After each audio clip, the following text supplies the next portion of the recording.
Hello friends, मी आम्रपाली गजानन तुरुकमानी खिल्लारे घेऊन येत आहे माझ्या वाचनप्रेमी या यूट्यूब चॅनलवर गलती किसकी या पुस्तकातील 11वी कहाणी नशा जिंदगी को नरक बना देता है।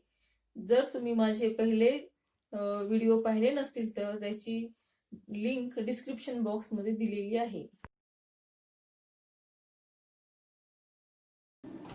मेरा नाम दीपक है, किंतु मैं कभी अपने नाम को सार्थक नहीं कर सका, क्योंकि मैंने अपने परिवार की जिंदगी में अंधेरा लाने के अतिरिक्त कुछ भी नहीं किया।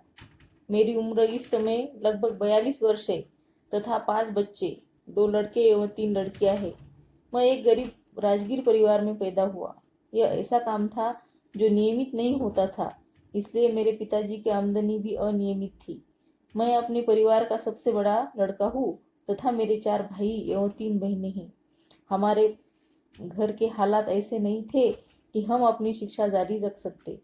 यह वजह है कि हमसे कोई भी ठीक तरह से पढ़ नहीं सका।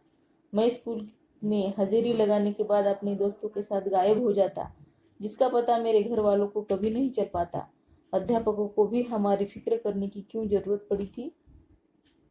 शिक्षा की कमी एवं गरीबी की मार मुझे बाल श्रम करने पर विवश कर दिया। मात्र 12 बरस की उम्र में मैं अपने पिताजी के साथ काम पर जाने लगा। घरेलू जरूरतों ने मुझे स्वतंत्र रूप से काम करने पर मजबूर कर दिया। मेरे पिताजी ने मुझे प्रशिक्षण के लिए अन्य कारीगरों के पास भेजा और काम सीख जाने के बाद मैं नियमित तौर पर काम पर जाने लगा। मेहनत मशक्कत के बावजूद भी घर की खस्ताहाली ने मुझे काम बदलने पर विवश कर दिया। 15 बरस की उम्र में मैं ब्रीफकेस के हैंडल बनाने वाले एक कारखाने में काम करने लगा। मुझे अच्छी तरह से तारीख तो याद नहीं है कि मैंने पहली बार सिगरेट कब पी थी, मगर अब यह मेरी रोजमर्रा की आदत बन गई थी। छोटी उम्र में काम की तलाश में घर से बाहर जाने के कारण मुझे बुरे लोगों की संगत में फंस गया। कहने के तो वो सब मेरे दोस्त थे, मगर सच्चाई ये थी कि वे मेरे सबसे बड़े दुश्मन थे। जब मुझे इस हकीकत का एहसास हुआ तब तक काफी देर हो चुकी थी। उनकी सोबत में मैं दारू पीना सीख लिया और पीने के बाद कई बार मेरा झगड़ा हो जाता। धीरे धीरे मैं हिंसक गतिविधियों में भी लिप्त हो गया। चिड़चिड़े स्वभाव होने के कारण मुझे जल्दी गुस्सा आ जाता। मेरे परिवार वाले मुझे बहुत समझाते, मगर मेरे ऊपर उनकी बातों का कोई असर नहीं पड़ता। वैसे तो माँ मुझे बहुत प्यार करती थी, लेकिन एक दिन उसने जरा सी बात पर मुझे बहुत फटकारा।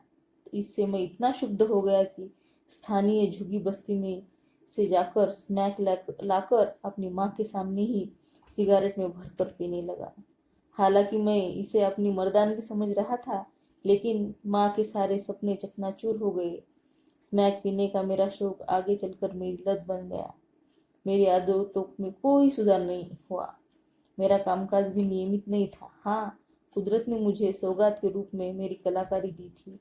मेरा काम अन्य कारीगरों से काफी अच्छा होता था, इसलिए मैं अधिक कमाई कर लेता था।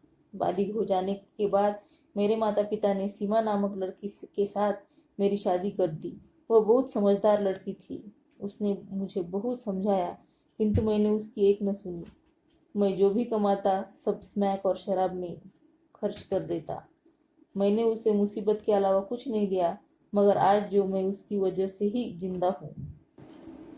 बुरे साथियों की सोबत में रहने की वजह से मैं स्थानिक पुलिस की निगाहों में चढ़ गया था। दोस्तों की वजह से मैंने काम धंधा छोड़कर स्मैक बेचनी शुरू कर दी। पुलिस को मेरी हरकतों की जानकारी लगी थी, इसलिए वो मुझे सताने लगी। पैसों की मांग और प्रताड़ना बढ़ने के कारण मुझे स्मैक बेचने का धंधा बंद करना पड़ा। मेरे दोस्तों ने मुझे जेब कतरों से मिला दिया। उन्होंने मुझे जेब तराशी के गुरूर सिखाए, लेकिन मैं कभी भी कामयाब नहीं हो सका। जब भी किसी की जेब पर हाथ साफ करने की कोशिश करता, पकड़ लिया जाता था और लोग पीट पीट कर मुझे लहूलुहान कर देते। पुलिस मुझे जेल भेज देती। जेब तराशी में विफल रहने पर मैंने रिक्शा खींचना शुरू कर दिया। इसके बावजूद पुलिस किसी न किसी जुर्म में फंसाकर मुझे हवालात में बंद कर देती या जेल भेज देती। जेल में मैंने अधिक दिनों तक नहीं रहता था, क्योंकि मेरी ममतामयी माँ जमानत लेकर मुझे छुड़ा लेती। कुल मिलाकर मैं 8 बार जेल गया, लेकिन सन 1990 में स्मैक बेचने के आरोप में मुझे 3 साल तक तिहाड़ जेल में रहना पड़ा। जेल में सब कुछ सामान्य था, क्योंकि मैं वहाँ भी दोस्त बना लिए थे। जेल में भी स्मैक उपलब्ध थी। मुझे अपनी पत्नी की कोई परवाह नहीं थी। बच्चों का पेट भरने के लिए सीमा घर पर ही कुछ काम करने लगी। इस दौरान मेरी माँ की मृत्यु हो गई। उसकी मौत के बाद मैंने महसूस किया कि वह मुझे कितना प्यार करती थी। जेल से छूटने के बाद भी मेरी नशाखोरी जारी रही। दोस्तों, रिश्तेदारों या जिससे भी मिल सका, मैंने उसे उधार लेना शुरू कर दिया। धीरे धीरे मेरे सारे दोस्त मुझसे कन्नी काटने लगे। मेरी पत्नी ने ही मुझसे पैसे देने बंद कर दिए। मैं पूरी तरह से अलग थलग पड़ गया। एक दिन नारकोटिक्स अनोनिमस नामक संस्था का एक सलाहकार मुझसे मिलने आया। वह मुझे नशेड़ियों की महफिल में ले गया।